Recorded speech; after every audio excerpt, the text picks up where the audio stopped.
Hoy nos toca una virtud magnífica, la esperanza. Es fundamental para la vida espiritual. Y vamos a ver también otra de las pasiones del irascible, una parte del alma que se preocupa de las cosas complicadas. Y pensé en varias cosas complicadas, o personas complicadas. Pero entonces el irascible es la parte del alma que lo complicado lo encara. Entonces en la última charla habíamos visto la tristeza. Y con la tristeza acabábamos de ver ya las 6 pasiones del concupiscible, de esa parte del alma que busca lo fácil, lo sencillo, no que sea vaga. Ella es así.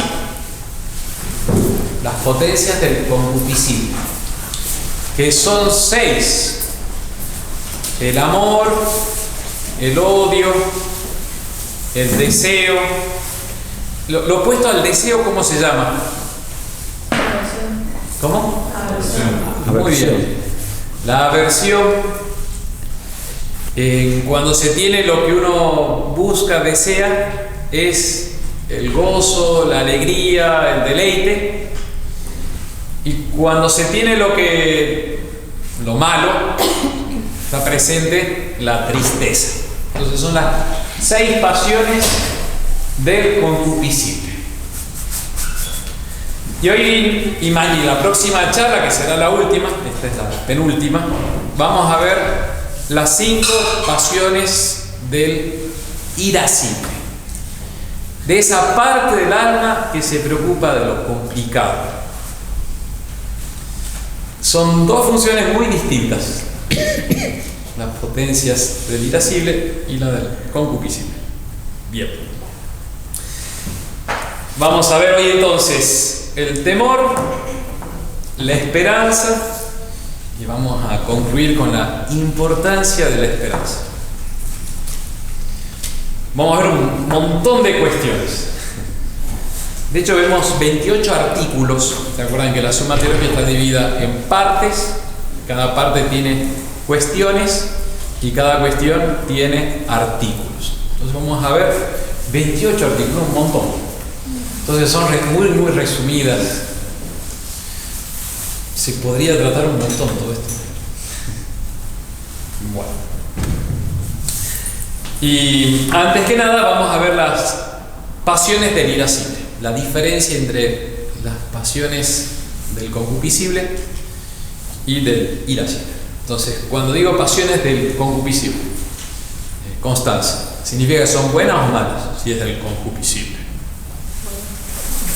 Buenas.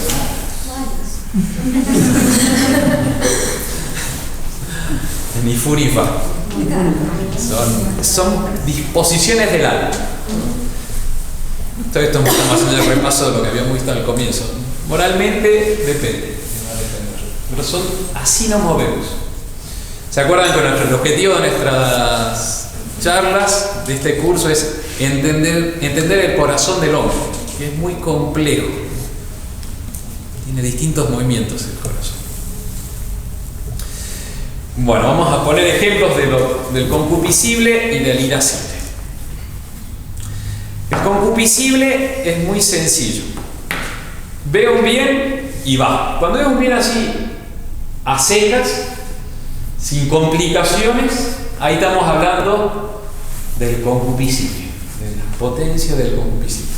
Amor, odio, deseo, aversión, alegría y gozo. Entonces, si es bueno, el apetito va hacia ello. Y si es malo, ¿qué hace? Raja. Patitas, ¿para qué te quiero? Entonces sale corriendo. Y así de básicos somos. Algo bueno, vamos. Algo malo, nos apartamos, rechazamos, repelemos. Es así. Muy simple nuestra vida. Ejemplo de si es algo bueno, voy. Para un hambriento, la comida. Para un somnoliento, la cama. Para uno que se preocupa de su alma, la salvación. Entonces, muy sencillo. Es así. Amar a Dios, ¿es algo sencillo o complejo? ¿Es del concupiscible o del irascible? Es complejo. Es complejo. Sí. Pero en sí mismo, así, el amor a Dios, como el amor, no sé si se acuerdan, amor y odio son pasiones que son tan básicas que son la base de todas las otras. Entonces sería un nivel inferior incluso o más fundamental que el concupiscible. Entonces, amarlo a Dios te sale natural. Después es complejo, sí, perseverar, y eso vamos a ver. Si es un mal, hay un rechazo. No sé si. Ay, Dios santo.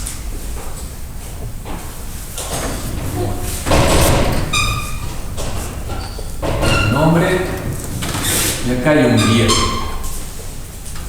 Entonces, y acá hay un mal. Acá. Entonces, cuando es un bien, el hombre va. Y si es un mal, el hombre se va también. O sea, lo repele, se quiere ir corriendo. Ejemplo, una víbora en el camino. Le hemos puesto el ejemplo, muy sencillo.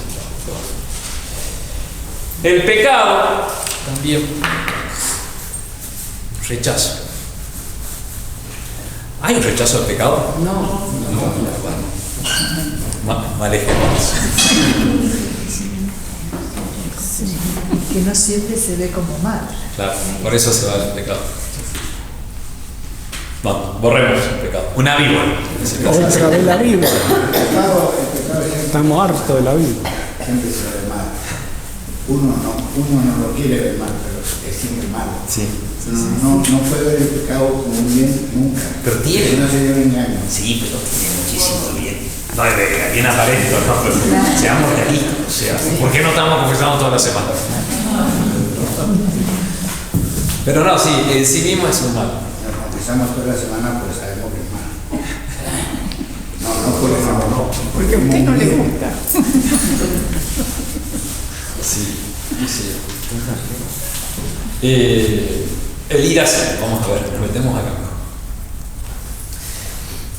El irascible es para lo bueno, pero que viene complicado. Es ese, si me quieren, es el resumen. Viene complicado el bien. Y el mal del irascible es un mal que me puede aplastar, que me va a aplastar, pero que yo veo que hay una fisura para zafar. Y ahí es cuando el alma, cuando ve un bien que está buenísimo, pero es complicado, difícil, arduo, empieza a titubear. Y ahí es cuando se empiezan a poner en los mecanismos de nuestra alma para las cosas complicadas. Es complicado eso en agarrarlo, en quererlo. En agarrarlo, en conseguirlo, en conseguir. Y miren, estas virtudes son apoteósicas, o sea, las que van a venir a ayudarte en lo complicado son las, podríamos decir, las mejores y las más necesarias en cierta manera. Porque en la tierra no hay bienes fáciles, son pocos los bienes fáciles.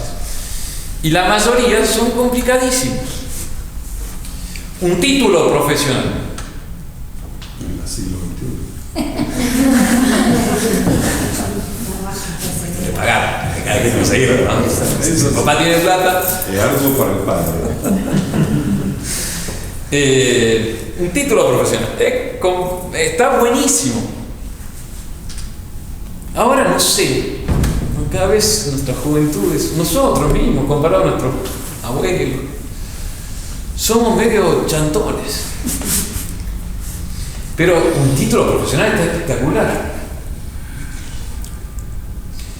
Pero cuesta, es arduo, es difícil, lleva tiempo, es costoso. Y lo ves allá lejos. Eso es un ejemplo de un bien arduo.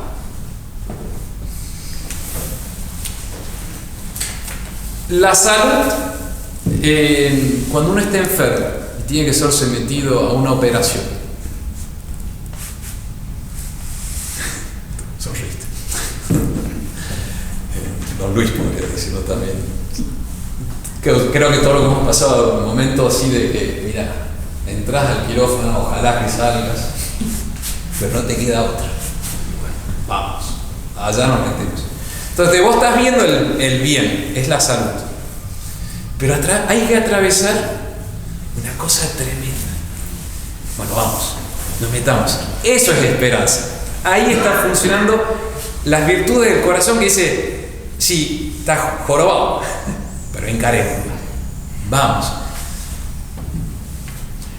Otro bien algo, el matrimonio. Entonces, está buenísimo. Los hijos, la ayuda mutua, son los fines del matrimonio, ¿no? Pero, y por eso lo piensan 20 veces lo que se van a casar. Sí, lo ven, no se casan. ¿Y el orden sagrado? ¿Por qué no? También. Está buenísimo. ¿Qué dificultad tiene? El superior. Mejor razón. Bueno. Usted porque el peor es usted. Nunca ni a lo otro. Cuando me voy no sé por qué están tan contentos. Lo Me notamos. están buscando ocasiones que me vayan. No, si el orden sagrado también. Si pasa, pongo ejemplos más comunes. Y es complicado el matrimonio. Es como todo. El no dinero. Más ahora, ¿no? Realmente son unos genios los que se casan ahora. Son unos maestros. Realmente hay que decirle chapeau, aplaudirlo, porque yo antes, que ya en década del 60, 70, casarse no era tan difícil como ahora. Y lo hacen. Y bendito sea Dios, y hay que seguir alentando a que se casen. En el matrimonio implica renuncias. Y fuertes, morderse la lengua, pensar en el otro y la entrega definitiva sin vuelta para atrás. Cuando vamos preparando los matrimonios, que están todos los dossiers, están muy buenos, están todos los juramentos a hacer, y hay un interrogatorio que se hace por separado, ¿no? Con juramento ante los evangelios, juro usted decir la verdad, bueno, sabe que el matrimonio es para los hijos, bueno, vas diciendo todo. ¿Sabe usted que, lo hace casi de memoria, que usted promete, jura fidelidad a su consorte, sin derecho a separarse ni a divorciarse incluso? Así, cuando usted sufre un divorcio involuntario, ahí te ponen la peor situación. Bueno, entonces uno dice, complicadito. Con esto quiero decir que tenemos 800.000 bienes que tienen un aspecto de mal, un poco más chiquitito, de arduo, de complicado, más que de mal, algo que no es tan sencillo. Es el bien, mira, así va a ser el bien si es bien, mi título profesional, el matrimonio, la salud si estoy enfermo, me va bien. Lo quiero, es un bien, pero complicado. Y ahí el corazón va a tener que entrar en movimientos de idas y vueltas. Entonces, si el hombre considera el bien, se va a llamar esperanza. Si considera el bien, pero lo empieza a considerar en cuanto a arduo, complicado, imposible, se llama desesperación.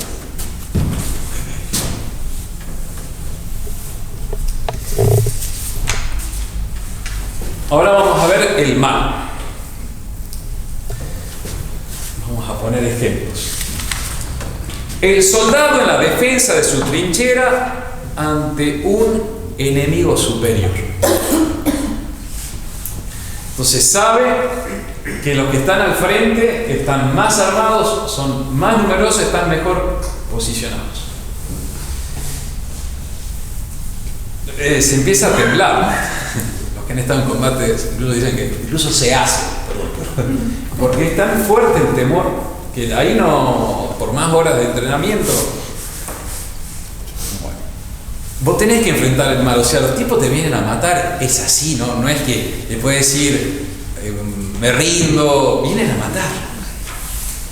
Entonces comienzan todos unos mecanismos ante el temor de la muerte del enemigo que hacen que uno se empiece a retraer. Pero ese mal puede tener cierta esperanza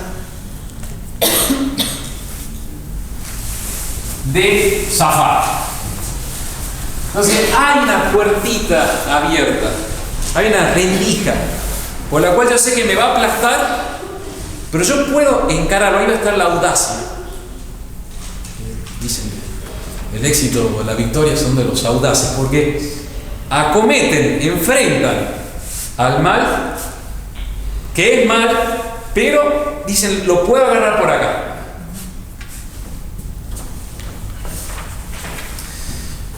Entonces, el soldado en la defensa de la trinchera ante un enemigo superior ve la muerte que le va a infligir el enemigo, tiene que enfrentarla, pero hay cierta posibilidad de vencer. Y ahí va a estar, entonces, va a depender del movimiento del corazón. Si considera el mal que lo aplasta, se llama temor. Si considera el mal, sí, la muerte, el enemigo, viene rearmado, pero yo sí me defiendo de tal manera, va a ser durísimo, pero acometo, o sea, lo enfrento, lo encaro.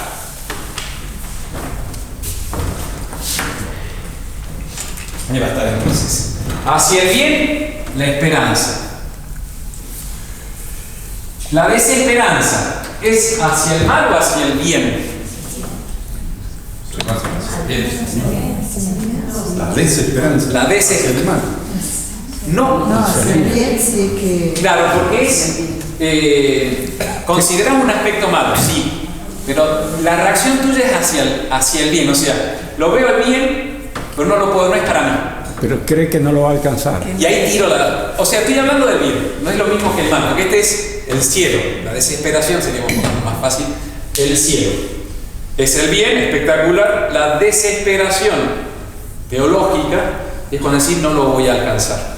Pero estás hablando del bien, porque es tan arduo, tan complicado, entonces va a ser la desesperanza. Y lo mismo va a ser acá. En relación al mal, lo inflige al hombre, se va a llamar temor, y si el hombre ataca con la esperanza de zafar, se va a llamar audacia. Son las 4 pasiones del irascible, al cual se suma la ira. Vamos a dedicar un capítulo especial a la ira, que va a ser la última charla, y ahí se acaban las 11 pasiones. Y somos unos graduados, doctores en pasiones. Otro ejemplo que tenía para temor y audacia es el andinista en la montaña. Ya les he dicho ahorita que las montañas son bien complicadas, altas, invierno. El gran peligro son las tormentas, porque ya no ves nada, no sabes dónde está el camino, y si subís, bajás, si te perdés, si te baja la temperatura en pocos minutos y chao. Pero ahí no hay temeridad también. Bueno, hay varios sermones. No. Hay discurso del Papa Pío XII a favor del andinismo, alpinismo. Pero claro, tiene que ser prudente. Ahí San Luis Santos. ¡No! Por favor. Pero es verdad que es bien complicado. Ahí en México, es la mayor altura que subí fue en México, 5.200 metros. Era Editzacuatl. Fácil. La mujer dormida, te traducida. Popocatépetl, al lado de la ciudad. Y había una parte que se llamaba, sí, la cresta de los tapatíos. Había unos de Jalisco, a esa montaña, y bueno, les agarró una tormenta, y cuando llueve y baja la temperatura y no encontrás el camino, es el peligro de muerte. Los encontraron a 11 tapatíos, jaliscienses, abrazados. Habían ganado hipotermia y se murieron abrazados intentando comunicarse. Es realmente complicado. Entonces, en la montaña se puede sentir el temor, y justamente ahí está, como todo deporte, tiene su parte de adrenalina. Que ellos también lo que hacen, competición, enduro, empiezan a andar en moto, ya empezamos a enviar. Es peligroso, bastante peligroso, en la Fórmula 1. Pero nada tiene tanta muerte como en montaña, Sí, puede ser el boxeo. No, no se muere nadie. Le queda la nariz medio chantada. porque se ve que no había volado. Bueno, entonces hay un trabajo sobre el temor. Como ves que se va preparando la tormenta, pero vos tenés que seguir bajando, tenés que seguir buscando el camino. Entonces hay un vencerse. Bueno, complemento. Ayudan un poco en la formación. Bien, hemos visto ahí ya la distinción entre temor, entre la irascible y concupiscible. Entonces, concupiscible es la parte del alma que busca el bien o el mal sencillo, absolute, dicen. Así sin complicación. O bueno o malo. Pero como en la vida no todo es solamente bueno y solamente malo, sino que muchas veces lo bueno se complica con lo arduo, ahí empiezan las potencias irascibles. Son fundamentales en la educación, porque las potencias del irascible, o las virtudes que van a trabajar el irascible, son la paciencia, es la audacia, es la perseverancia. Eso en la educación es fundamental para un niño. A través de la disciplina, no digo lo rutinario, porque la palabra rutinario significa algo negativo, que lo hace un poco sin pensar. Pero si a un niño no lo forma en una disciplina de horarios, de costumbres, no muy cómodo, no muy holgado, no muy achanchado, tenés que darle cierta austeridad. O sea, antiguamente eran los espartanos, creo que formaban en la austeridad. ¿Qué se hace? Muelle, ¿se dice muelle? Sí. Mole también creo que significa la molicie, es ese defecto en que es todo así, algodoncitos. Por eso a los hijos varones nos viene re bien tener un papá duro. Bueno, no exageradamente, pero nos viene bien y que te marquen.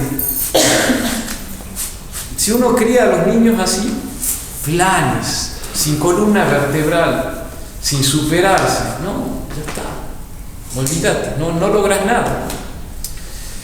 Por eso que en la formación espiritual hay un trabajo sobre esas potencias que te mantienen en la acción, muy muy importante. Bueno, vamos a pasar al temor, intentando resumir muchas doctrinas antiguas. El temor es una de las pasiones más sensibles de todas. El temor es como de las pasiones básicas y de las que más afectan al hombre. Es la tristeza y el temor, lo decían ya los antiguos. Y si de hecho vos lo googleás o lo youtubeás, en conferencias sobre el temor y miedo, te sale una cantidad en general de pastores protestantes. Entonces, evangélicos que te dicen: Señor, es mi luz y mi defensa, ¿a qué temeré? Porque es cierto que el temor va a influir mucho, muchísimo, nos va a hacer meter la pata un montón. Creo que ya lo he mencionado, lo repito rapidito, la Santa Muerte, este culto que se da a la muerte, no sé si lo dije acá, me parece que sí, ¿no? Sí. Como la gente va a hacer, no sé, le va a rendir culto al demonio, porque tiene miedo que lo mate, o le mate un hijo, que se le muera, que haya un gualicho o una brujería. Y se tiene miedo. Y la cabeza no empieza a funcionar bien, porque te toca lo más básico, ¿Se acuerdan? La tristeza también habíamos dicho, como el dolor, son cosas tan de piel que no podés así nomás sacarla. Muchas veces uno ve que la decisión de la mujer, en un matrimonio, la mujer está muy, ¿qué va a pasar esto? Y qué sé yo, se llena de temores y miedo. Y viene bien que le digan no. Y que la paren un poquito, porque si actúas con el temor, te equivocas. Entonces, el temor es bien peligroso, te desvirtúa mucho el juicio, la razón. El final de los tiempos. También. Vio que a veces puede haber como una espiritualidad apocalíptica. De que es el final del tiempo, que ya está el anticristo y... Yo lo he sufrido, no lo he sufrido, demasiado exagerado, pero bueno, para que me lo entiendan. Además de una vez uno dice, che, la pucha, esto está probado, bien en serio. Y empezás a meterte y... Yo he sido un asiduo lector de Castellani, hace mucho que no lo retomo, con otras cosas. Siempre guardaba admiración y cariño al padre Castellani, especialmente el libro del Apocalipsis de San Juan, los papeles de Benjamín Benavides, todo eso, que están buenísimos. Pero sí he visto que si te vas enfrascando, no todo por supuesto, pero empezás a decir no, y va creciendo una nube negra, como los sordos. Trabajaban en la oscuridad, no sé si se acuerdan, bajo la sombra, necesitaban que hubiese nubes. Tema de los endemoniados. Me insistieron tanto que veamos la película de Farios. Y hacerla, empezaron a ver, yo tenía que hacer cosas, no la terminé de ver, pero estaba buenísima la película. Está espectacular, me encanta. El final. No lo vi, usted, yo llegué a cuando le dice que va a matar con el aborto a su novia. No sé si la vieron acá, a Nefal. Son varios. Sí, puede ser. No, yo me quedé solamente hasta ahí, hacia la mitad de la película. Y claro, si dije, pero podría haber terminado mucho peor. O sea que lo posee. Parece que no termina poseyendo. Perdón, estoy spoileando. Discúlpeme. Termine de verla. Claro. Está buenísimo. Claro, ustedes fueron los que nos mandaron la pinches. Pero, bueno, ya que cuando uno ha estado en situaciones de demonio, reales, no de películas, también de películas te causa un poco de culete, ¿no? ¿Culete se dice? Sí. Más antiguo. ¿Ustedes suena culete?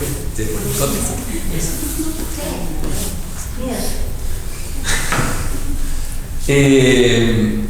Cuando uno está en situación real de que puede ser demonio, a mí me pasó también de estar cerca en un caso de endemoniado y sí, es verdad que voy a decir, che, estoy cerca de este señor y es peligroso, De hecho, a veces también hay algunos libros sobre declaraciones del más allá y testimonios de personas que han participado en un exorcismo y empiezan a hablar de demonio. A veces se pone re interesante. Me acuerdo en la década de los 80 había unos que circulaban exorcismos en Roma y donde el demonio decía que odiaba la misa tradicional, que la misa no le hacía cosquillas, por decir así, exagero. Entonces como que empezó a circular en los ambientes tradicionalistas. Pero al fin y al cabo es el demonio. El demonio es el demonio, o sea. Y puede entrar, o sea, joroba mucho el demonio. Y el temor del demonio, también lo he visto más de una vez, nosotros sacerdotes, sobre todo porque nos recurren a nosotros cuando dicen, padre, en mi casa hay algo, hay una presencia. De la Mónica.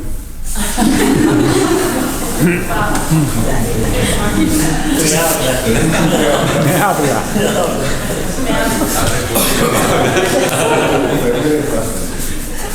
Y realmente el temor te desvirtúa muchísimo, muchísimo. Y es peligrosísimo. Es peligroso. Te metes por los ambientes del temor, no podés parar porque es muy fuerte la pasión. Bueno, eso es la pasión del temor, la cual hay que respetar, porque te puede hacer perder el uso de razón. El temor lo pone Dios nuestro Señor. Son mecanismos de defensa. Si no hubiese temores, nos expondríamos constantemente al peligro y pereceríamos en él. Entonces, el temor en sí, una reacción natural puesta de autodefensa, pero hay que regularla. Entonces, esas son las virtudes, justamente, están trabajando esa parte porque el temor va a hacer que uno se retraiga. Como te sentís débil, entonces lo explica, lo paso muy rapidito, pero lo explica Santo más extensión. Dice, el temor nace cuando vos ves que hay un mal tan grande al cual no podés resistir. Entonces te sentís en inferioridad de condición. Entonces naturalmente empiezan los movimientos de replegarse. La expresión que usan en latín es contracción. Te empiezas a quedar como a meterte, te empiezas a encerrar. Como una tortuga. Pero el movimiento que interesa en el temor es como una tortuga. Va a estar el terror también, ahora lo vamos a ver, el temblor, incluso creo que la película justo pasaba y todavía decía, está temblando, le dice. Está bueno. Sí, está bueno. Me quedé re empicado, dice el médico, cebado, con ganas de seguir viendo. Bien. Produce el temblor, la palidez y el rechinar de dientes. El miedo. Quedan así como... No puedes, por eso es peligroso. Hay que saberlo controlar. Un alma que no trabaja, que no se trabaja a sí mismo, que deja la rienda suelta, no sé, a las pasiones, a la concupiscencia, a la impureza, a la ira. Después, si no hay trabajo, muy fácilmente también se deja llevar por otras situaciones complicadas o contrarias. Bueno, ¿qué cosa se teme? ¿Se teme el pecado que uno puede cometer? Vuelvo a hacer la pregunta para pensar, porque la hace Santo Tomás. Se teme el mal de culpa, que sería el pecado, la falta voluntaria contra la ley de Dios. ¿Se teme? Sí. Bien, ahí Santo Tomás va a decir no. Pero bueno, va a hacer la aclaración. Está bien. Está muy interesante, porque ahí ves la sabiduría de los santos. Ayuda mucho también a nosotros, a los confesores, después por eso hay que estudiar, porque tenés que ir distinguiendo después, que no es más complejo todo. Y dice, bueno, lo que está sujeto a nuestro poder y voluntad no tiene naturaleza de terrible. Si vos lo podés evitar, no va a ser temor. El temor es de un mal futuro que se me impone y al cual no puedo zafar. Y al pecado uno lo puede sí evitar, porque es una decisión propia tuya. ¿Pero por qué respondió que sí? Yo también respondí que sí. ¿Por qué? Porque la voluntad puede ser inclinada a pecar por una causa externa. Entonces uno tiene miedo de la influencia del contexto que podés tener. Y ahí si hay un santo temor de Dios, de ofender a nuestro Señor, te sentís limitado y empezás a precaverte. El inicio de la sabiduría es el temor de Dios. Un temor también de sí mismo. Yo puedo caer. Y el ejemplo está bueno de Santo Tomás. Dice, por ejemplo, cuando uno teme vivir en compañía de los malos y teme que lo induzcan a pecar. Entonces, ¿qué hay que hacer? No vivir en compañía de los malos. Entonces, el precaverse, en sí yo puedo rechazar el pecado y está en mi poder, pero no tiene que estar consciente del contexto donde se mete. Las cosas repentinas también se temen, Decía San Agustín, el temor se espanta de las cosas insólitas y repentinas. Porque cuando lo ves ahí inminente, no tenés tiempo de procesarlo ni de ver cómo lo vas a rechazar. Entonces lo muy inminente se teme más. Hay más para decir de esto, pero lo voy a pasar. Pero es para que vayan metiéndose en los mecanismos del corazón. Si te dicen, mañana es el final de los tiempos. Venimos todos corriendo para acá. Si no el pasajero se la ve, se va a Hay un caer. cuento de un italiano que pasa así. Y el problema es el cura que no encuentra con quién llegar. Claro, eso pensé yo también pensé lo mismo. Yo creo que daría absolución colectiva y después sí, Julio confesarlo. No sabe. Y hay una objeción que está genial, perdón. Dice el filósofo, las cosas repentinas son las que más se temen, sí o no.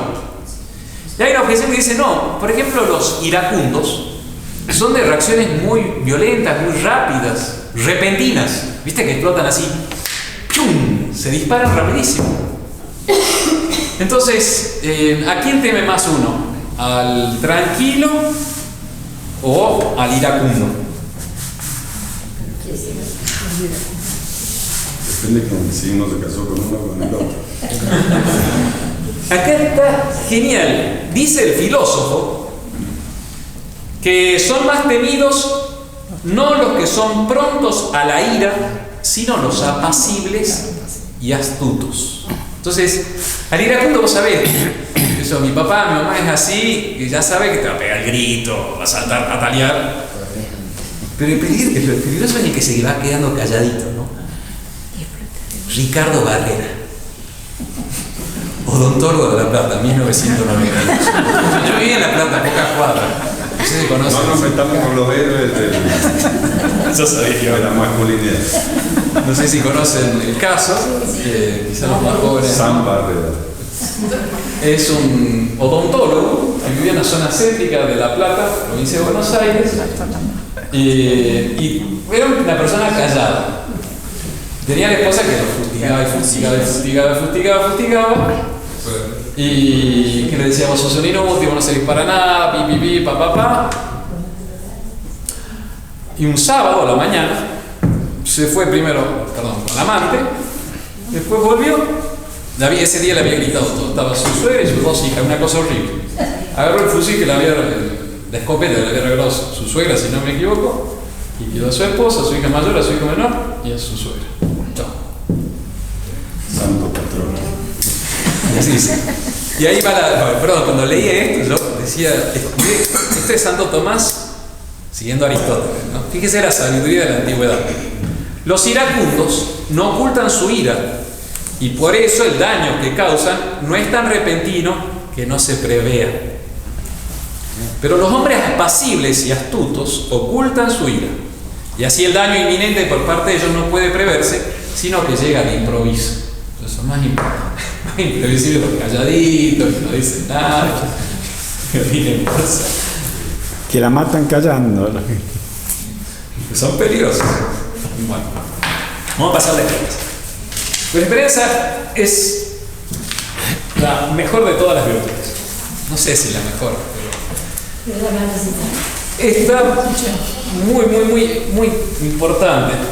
Vamos a ver entonces en esperanza. No estamos hablando de la teologal. No, muy buena pregunta. Santo Tomás habla de la esperanza como movimiento del corazón en el orden natural, que va a tener muchas cosas que se aplican al orden sobrenatural, pero en este punto estaba diciendo como hasta los animales tienen esperanza. Los franceses tienen dos palabras para definirlo. Y nosotros tenemos una. Espoir, Y esperanza. esperanza, que sería La teologal. la esperanza, exactamente. Bueno, ¿cuándo se da generalidades? Vamos a poner acá. Primer punto, generalidades. La esperanza se da en un bien futuro, posible, que se consigue arduamente. con dificultad. Acá es donde se dispara la esperanza. Si no hay esperanza, no hay acción. Por eso es importante. Nosotros mismos, nos hablan de la santidad. Ser santos. Es recontra, significa matarse a sí mismo, morir a sí mismo, renunciarse a sí, tomar la cruz y seguir a nuestro Señor. Es recontra. Es ser virtuoso, medido en todas las cosas, en el comer, en el dormir, en el hablar, en todos los movimientos interiores del corazón, de la pureza, de la inteligencia, de la perseverancia. No, vos ya tirás la toalla antes de comenzar. Si no hay esperanza, no te pones en movimiento. Así de simple. Hay varias frases por acá. Dice Santo Tomás: nada se mueve hacia una cosa sino bajo la razón de posible. Si vos no lo ves posible, no te pones en movimiento. Ahí vamos a poner, no sé si es más oportuno, lo tiro así, no es para discutir, ¿no? Acá, no lo puedes discutir allá. Un joven que no sé por qué circunstancia de la vida, a los 27 años todavía no tiene título profesional. Dice, bueno, voy a estudiar una carrera de medicina. Y medicina, claro, ¿cuánto lleva antes? En nuestra época eran 7 años, por lo menos de currículum, de programa era 6 años lo menos. Ahora creo que son un poquito más cortas, ¿no? Pero después, de hecho, termina siendo 8 años. Y después hay que... Bueno, tiene 27 usted. No. Después de hacer la carrera tenés que hacer la residencia, ¿no? R1, R2, R3. Ya está llegando más o menos a los 35. O sea, si empezó a los 27, terminar la residencia, recién a los 36 años vas a estar cobrando tu primer sueldo. Tipo ya no tiene pelos. Pero no, ahora hay que sacar un máster, porque si no tenés máster en este momento en el mercado laboral ya no sos nada. Entonces, tiene que ser cosas posibles. Ahí lo que digo, pues lo que emprendés, a veces yo veo que no pisan la tierra, porque la esperanza tiene que ser de lo posible, Algo, sí, lo posible. Dice Santo Tomás, nada se mueve bajo la razón, sino bajo la razón de posible. Esto es esperanza y acción. No te pones manos a la obra si no lo ves posible. Esperanza y acción, eso es como un tema de meditación. Nada se pone en movimiento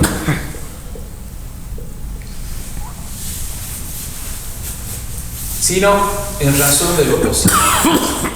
¿Por qué hay gente que no se pone en movimiento cuando ve que hay algo bueno? Porque tiene desesperación de que es posible.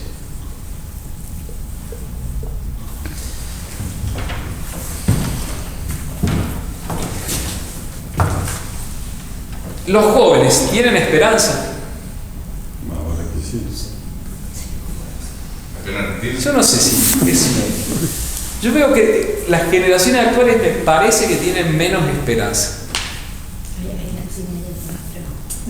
No, ellas tienen la esperanza, ¿no es cierto? No voy a decir las presentes aquí, pero antes había más ímpetu, más ganas de vamos a... Y no se titubeaba tanto, se encaraba, se enfrentaba. Los que se casaron jóvenes, las vocaciones jóvenes. Yo entré a los 19 años, recién cumplido, entré al seminario, 25 recién cumplido, estaba siendo sacerdote ya. Se encara, y si no, yo creo que hay un poco, el mal de nuestra época, uno de los tantos, es que los jóvenes son viejos ya. no arremeten, no atacan, no encaran y se quedan retrotraídos. Está faltando la esperanza. Sí. Padre, ¿hay esperanza sin audacia? Audacia y esperanza tienen distinto objeto. ¿Se acuerdan? La audacia es para ir contra algo malo. La esperanza es cuando estamos hablando de algo bueno. Es por los objetos, todas las pasiones, todas las virtudes se van a definir por lo que está buscando, que es el objeto, se dice. Hay relación entre esperanza y audacia, lo vamos a ver en la próxima clase. Hay relación. El audaz tiene esperanza de conseguir, arremete el mal porque tiene esperanza de conseguir un bien. Arremeter se dice, ¿no? Que significa otro sinónimo. Encarar. Desafiar, encarar, Vamos todos. Acometer. acometer. De todas maneras, tanto que se culpa a los jóvenes. Los jóvenes tienen esa actitud porque los adultos tienen tristeza. ¿Bien? Sí. Sí.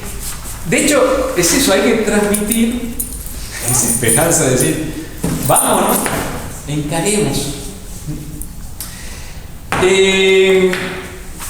Vamos a ver la relación acá también, perdón que lo voy saltando un poco. La relación entre esperanza e inteligencia. Esperanza e inteligencia. Eso también está reunido. Este es el segundo artículo de Santo Tomás, cuando habla de la esperanza. Yo recién ahora lo dije, qué maestro Santo Tomás. Ahora veo por qué lo pone. El segundo artículo de la esperanza dice: si la esperanza es un movimiento de la parte cognoscitiva o apetitiva. Esa es la pregunta. ¿Se entiende la pregunta?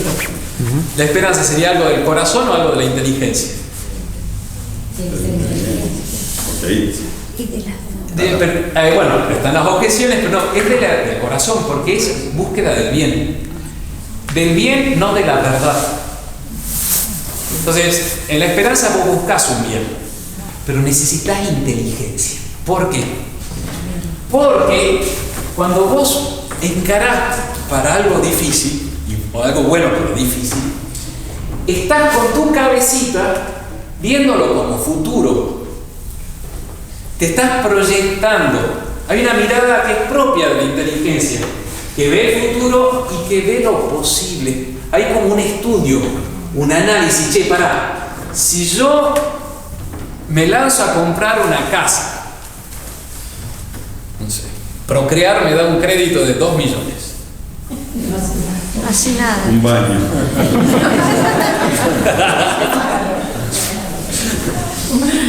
¿Me endeudo o no me endeudo en dólares? ¿Con qué tasa de interés? ¿El seguro que tengo de mi trabajo? ¿No? Y ahí empieza, en la esperanza, en el movimiento, ya empieza la inteligencia en un trabajo. Soy cortito, no lo explico bien porque todavía me falta procesarlo, pero creo que ya me entienden. La esperanza empieza a andar a decir, bueno, para, yo voy a hacer esto. Quiero hacer esto. Quiero construir, no sé, agrandar la iglesia. ¿Cómo lo voy a hacer? Sí, la apuntó bien. Esa siempre. Vamos a hacer un asado entre los mayores. Ahí entra la desesperación. Llamados los fundadores de Cleorato. El año pasado hicimos un asadito. Cada vez que me invitan a un asado, tiembla. Empieza el temor, la desesperación. No fue bien. Pero ahí está, justamente, vos te dicen, quieren hacer esto. Comprar la casa de la mujer. ¿Cómo va a ser una feria de garage? Veremos. ¿Con qué personas cuento? ¿Quién tiene esta virtud? Plata. ¿Quién tiene esto? Tiempo. Y empezás a... Ya me entendí. En la esperanza es algo difícil, pero tenés que buscar con inteligencia. ¿Dónde entra la temeridad en todo eso? Temeridad. Sería como un exceso de confianza. Está buena la pregunta. Falta de prudencia. Sería el primero, temeridad sería contra un mal, o sea, estás desafiando un mal que te va a aplastar, por temor, ¿no es cierto? Pero la primera distinción que hay que hacer es si vas buscando un bien o estás escapándote de un mal. Temeridad creo que sí, pero se la respondo a la próxima, porque no estaba. Buena pregunta. Pero sigamos con la función de la inteligencia. Entonces, la función de la inteligencia descubre lo futuro, en cuanto tal que no existe, y lo posible. Ordena medios para un fin. Y la esperanza, en latín también, hablando de las distinciones semánticas que son importantes, en latín está sperare y expectare. Santo Tomás va a hacer la distinción acá cuando está diciendo, bueno, el tema de la inteligencia. El esperar es de tu propio esfuerzo. El expectare, en latín, sería el esperar de otro, por el poder de otro, y esta es la esperanza sobrenatural. Pero también en la esperanza natural, vos tenés que decir con quién cuento. Muy importante ahí el orden social. O sea, el orden social nos potencia las fuerzas, porque no estás solo. Es muy importante. El matrimonio, justamente, a un joven nosotros decimos, mira, o te haces religioso, te casás. O te casás, perdón, te haces religioso o te casás. O sea, porque si te quedas solo, puede ser, o sea, hay situaciones que... Pero es complicado porque no vas a tener fuerza en quién apoyarte. Necesitas un orden social. La inteligencia descubre que podés pedirle a otro, que otro te puede ayudar.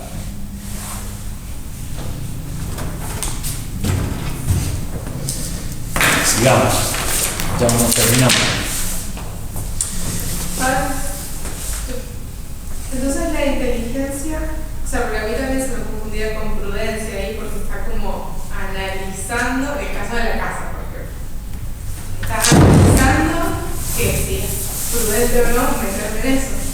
En el caso de la casa, de la construcción de la casa. Ah, bien. Porque yo tengo la esperanza de comprar la casa, pero la prudencia es si está bien hacerlo en ese momento, con esas condiciones. Sí, exactamente. O sea, estaría como las dos relacionadas. Y las virtudes son conexas. Eso es un principio muy repetido en Aristóteles, en la teología católica. No existe la virtud, no sé, de prudencia sin la virtud de templanza. No existe la virtud de justicia sin la fortaleza. Entonces se empiezan a entrelazar. Y en el acto virtuoso hay distintas intervenciones de distintas virtudes. O sea, se van mezclando para llegar al acto justo. Entonces, efectivamente, en la esperanza necesitas la prudencia, que empieza a juzgar. Pero sí se necesita. Pero no juzga si está bueno, o sea, digamos, si es factible. Sí, claro. Sí, juzga eso. Sí, exactamente. Y ahí es importante que la esperanza se va apoyando en esta distinción, se va a apoyar en otro. Solo no se puede. Entonces necesitas otro. Bueno, después de ver esto, vamos a ver quiénes tienen más esperanza. ¿Quiénes son gente de esperanza?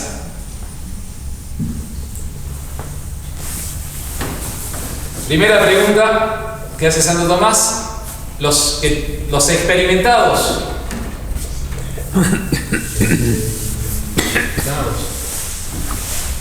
Los que tienen experiencia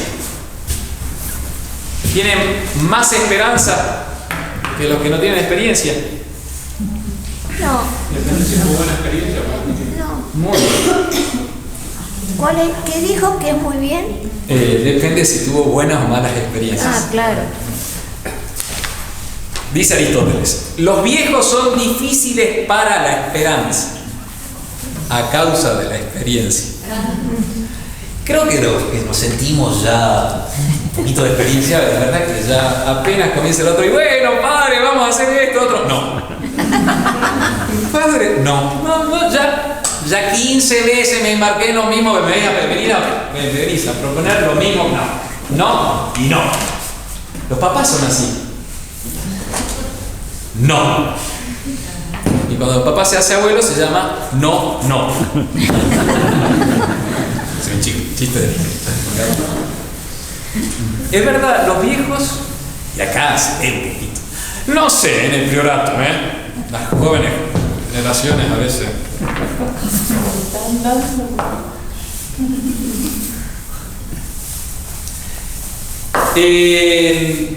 Dice Santo Tomás, al final se termina inclinando a decir, junto a Aristóteles, algunos tienen buena esperanza por haber vencido muchas veces y a muchos. Y ahí está la expresión. Entonces, el que ha sido muy combatiente y ha logrado muchas victorias, después tiene más confianza para arremeter, para luchar. Por eso es muy importante en la formación de sus hijos lanzarlos al combate, que se golpeen. Y evitar que erren o que yerren. Evitar, sí, pero que... Porque la experiencia mala produce terribles efectos. Sí. Claro. Pero también quedarse sin experiencia, dejarlo sin actividad entre algodones, exagero yo usted me presenta uno, yo exagero la otra parte. También después el tipo no sale. Sí, no, por supuesto, por eso también los papás tienen que cuidar. Ayer leía en Proverbios, el eclesiástico decía, ¿tienes hijos varones? Adoctrínalos, y una de las traducciones decía, cuídalos, y la otra decía, dómalos. Varones, si tienes hijos varones, dómalos. Bueno, pero el que no se pone manos a la obra, no sé, dicen, creo que era Picasso, tenía una afirmación, o Van Gogh, no sé qué. Una vez viste las agenditas, muchas veces tienen en la parte de arriba, así como frases inspiradoras, superadoras. Entonces, y había una decía, me acuerdo, hace varios años lo leí, decía, el genio existe, el genio literario, el genio musical, el genio de la creación, ¿no? Creativo. El genio existe, pero te tiene que encontrar trabajando. Y muy importante, eso nos pasa también cuando vos tenés que sacar un problema, o solucionar una dificultad entre personas, sacar un problema matemático, escribir un artículo. Muchas veces nosotros nos pasa, bueno, hay que sacar un artículo para la revista y tenés que entregarlo en 2 meses, o en 1 mes, o 10 días. No tengo inspiración, sentate a escribir. Y sentate a escribir, y no me llega, bueno, sentate a escribir. Y ahí te va a llegar. Entonces, en ese sentido hay que tener experiencia, en ese sentido de lanzarse a trabajar, de trabajar y trabajar. Si no, te quedas con los músculos atrofiados. Bueno, ahí Santo Tomás explica por qué, dice sí, también lo dice también Santo Tomás.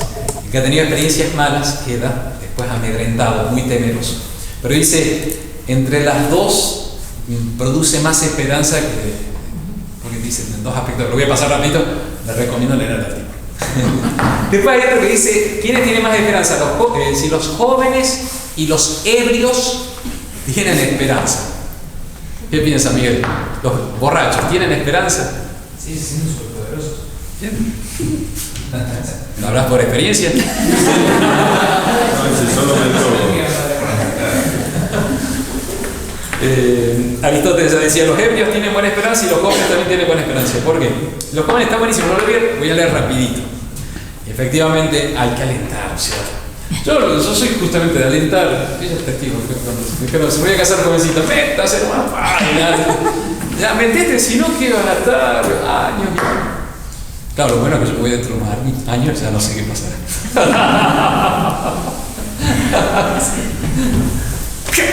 Hay que empujarlos. Y ahí está, los jóvenes son de facilidad de esperanza. ¿Por qué? Porque tienen mucho futuro y poco pasado. Y por tanto viven mucho de la esperanza. Y es verdad que los viejos ya decían, no, pero si ya está, ya estoy más chau que hola. Además dice, por el calor de la naturaleza, los humores que se llamaban en la antigüedad, no sé, abundan espíritus vitales y por eso se les ensancha el corazón.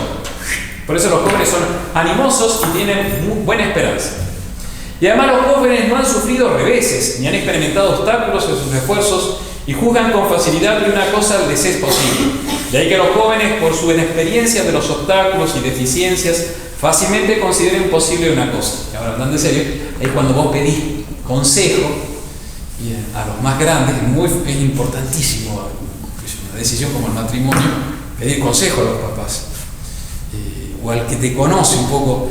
Y bueno, si él te dice, y metele, ya está, porque o sea, la decisión es propia, personal, pero es importante, como uno no ha sufrido obstáculos, reveses, los viejos ya rápido sacamos, este miró así, asá, también con el primer novio de Julieta, por la manera de pararse, la primera conversación ya va sacando el perfil, así, mira, tenés cuidado, viene así, asá. Los jóvenes no se dan cuenta. ¿Perdón? Partiendo de la base que todo yerno es una desgracia. Tengo varios yernos suyos como hijos míos, así que... Y los ebrios, bueno, también tienen mucha calor y abundancia de espíritu a causa del vino, por eso sí tienen mucha esperanza, y no tienen advertencia de los peligros y deficiencias. Has respondido con sabiduría. Hay que tarde. Con experiencia. Bueno, y terminamos más. Una cosa muy bonita que dice Santo Tomás es si la esperanza causa amor o la esperanza es causada por el amor. Entonces, yo lo voy a aplicar directamente por falta de tiempo a nuestro Señor, pero hay por varias cosas. Se podría dar varios ejemplos, pero la esperanza del cielo, que repito, es fundamental, y de la santidad. O sea, si tiramos la chancleta, la toalla, antes de empezar, no ponemos movimiento. Por eso uno tiene que decir, apuntar a ser, no, tengo que ser santo. No es tan fácil, pero hay que apuntar a eso. Entonces vos ves la santidad, la salvación, como lo que tenés que conseguir. Y es porque estás amando ya la salvación. Entonces, como tenés amor a la salvación, porque el amor es de todas las pasiones la más básica, como amas la salvación, el amor causa la esperanza de salvación y de santidad, de cielo, de darle el corazón a nuestro Señor con todo. Bien. Pero vos te das cuenta que para darle el corazón con todo a nuestro Señor, no podés solo. Entonces, la esperanza hace que busques a quien que te puede ayudar a ser santo, a llegar al cielo. Y empieza a buscar y a quién encuentra. A Dios nuestro Señor, que es el que te puede dar la santidad. Entonces la esperanza causa amor, no al cielo, porque ya está puesto, es más básico, distinciones, ¿no? Pero están buenas. No al cielo, sino en este caso la esperanza te va a causar amor a aquel que te puede dar el cielo, que es Dios nuestro Señor, o en orden natural al que sea. Entonces ahí la esperanza, como vos querés esto, te causa amor a aquello. Bueno, Santa Teresita del Niño Jesús, con esto sí. Hablando de ser jóvenes, porque es verdad que de joven uno de sacerdote dice, ¿quién me voy a meter yo al seminario? No, ni loco. Y ahí uno empieza a titubear diciendo si voy a ser trucho, chafa, y no, mejor no. Y me acuerdo de la espiritualidad de Santa Teresita del Niño Jesús, la infancia espiritual, que dice justamente que es Dios tu fuerza, tu motor, el que te lleva, no vos, porque sos débil, sos niño, hay que hacerse como niño. Entonces me acuerdo clarito, porque hay muchas veces uno podría pensar que en la vida espiritual, y el Padre Cadrón me ayudó mucho en la clase de teología dogmática, uno podría pensar en una visión medio voluntarista, pelagiana, que supongamos que para llegar al cielo, ser santo, tenés que hacer 100 escalones. Y bueno, Dios hace la mayor parte. 99 escalones lo hace Dios, que te va a subir como en un ascensor. Sería un error pensar que el primer escalón, o en un escalón, lo tenés que dar vos solo, porque está la libertad, está la voluntad. Eso es un error. Santa Teresita lo va a decir, incluso parece... Primer paso, es Dios quien te mueve. Entonces, la salvación es muy complejo todo esto, ¿no? Y es espectacular la predestinación, qué palabra. Pero Dios es el que te arrastra desde el comienzo hasta el final. Desde el comienzo hasta el final. No es que vos haces el primer escalón y después Dios hace los otros 99. Eso te llena de esperanza. y realmente te da fuerza, porque no confías vos ya en tu propia fuerza, no hay fuerza propia, es todo derivado de Dios. Bueno, conclusión, tengan esperanza. Rezamos.